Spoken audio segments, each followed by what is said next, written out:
Let's begin with our thesis. We believe freedom of will, which all humans have, is influenced by everything that occurs in our lives. Freedom of will is the concept that people control their actions and have the choice and power not to follow the unreasonable beliefs and ideals of fate. Therefore, if people have freedom of will, why don't they believe they have it, and why are the ideas of fate such a commotion? We are now going to demonstrate freedom of will.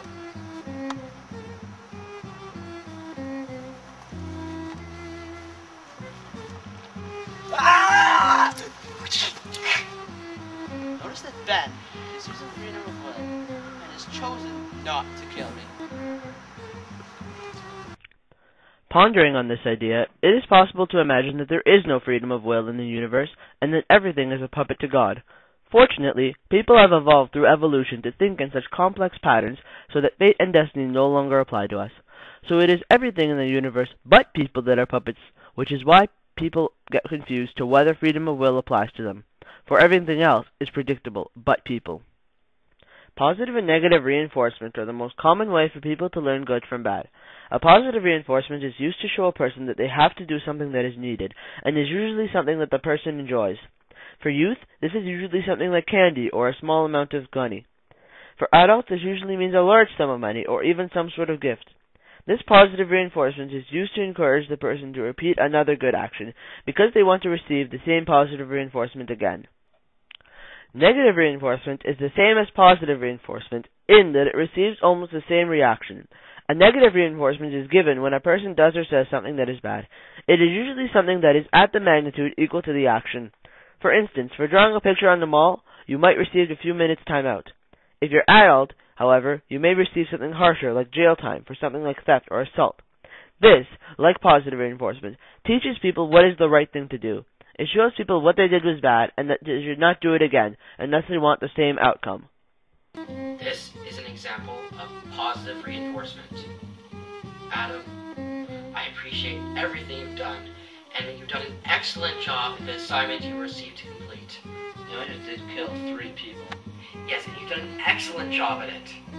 Well, thanks. Next time I'll be sure to do an even better job. This is an example of negative reinforcement.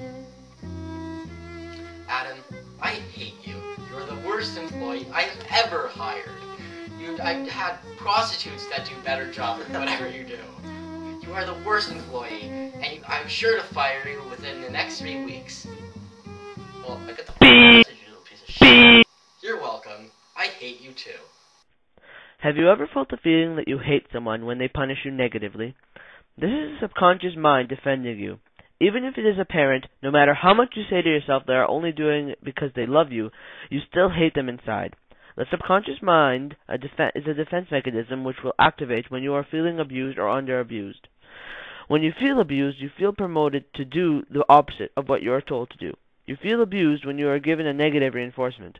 Although when you are feeling rewarded too much, like being given too much negative reinforcement or less negative reinforcement, your subconscious mind will prompt you to milk the reactions and make you become lazy.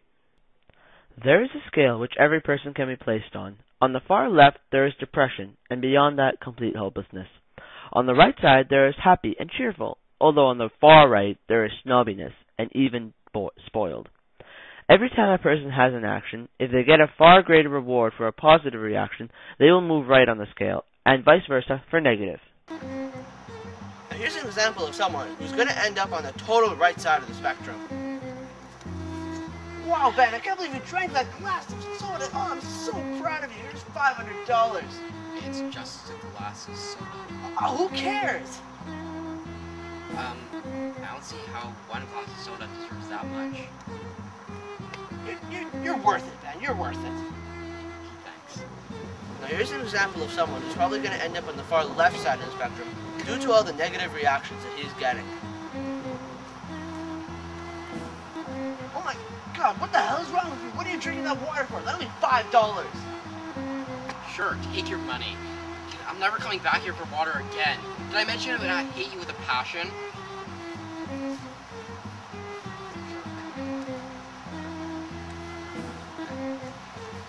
Now that we know freedom of will exists, we can understand how it affects our search for purpose in life.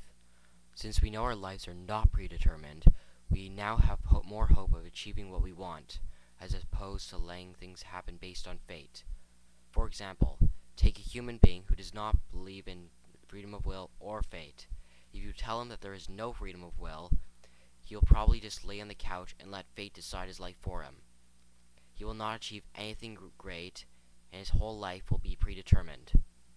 However, if you tell that person who has no feelings of freedom of will or fate that freedom of will does exist, he will strive for his future and will have hope.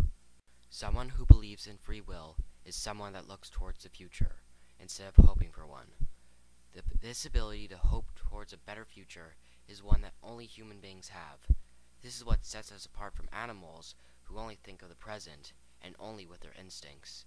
This human ability of looking towards the future gives people replenishing hope of a better tomorrow, unlike the fragile and diminishing hope of believing that good things will happen through fate.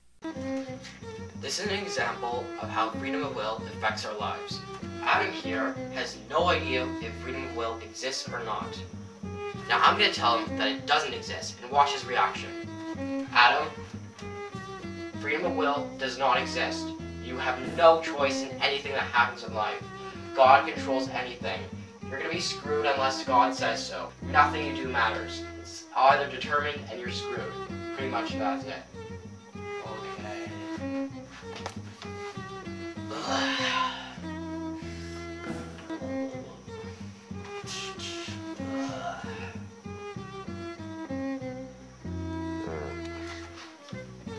Now I'm going to tell the shtick here that freedom of will does exist.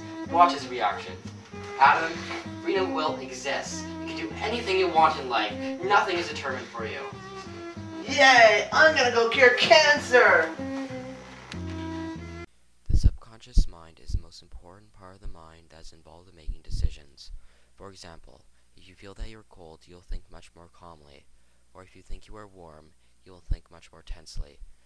People do not notice these changes or control them easily because they are part of the subconscious mind. The subconscious can also change our moods by saying, "Let's have a competitive feeling when a businessman opens a briefcase in a room." The subconscious mind does not just change our moods, but also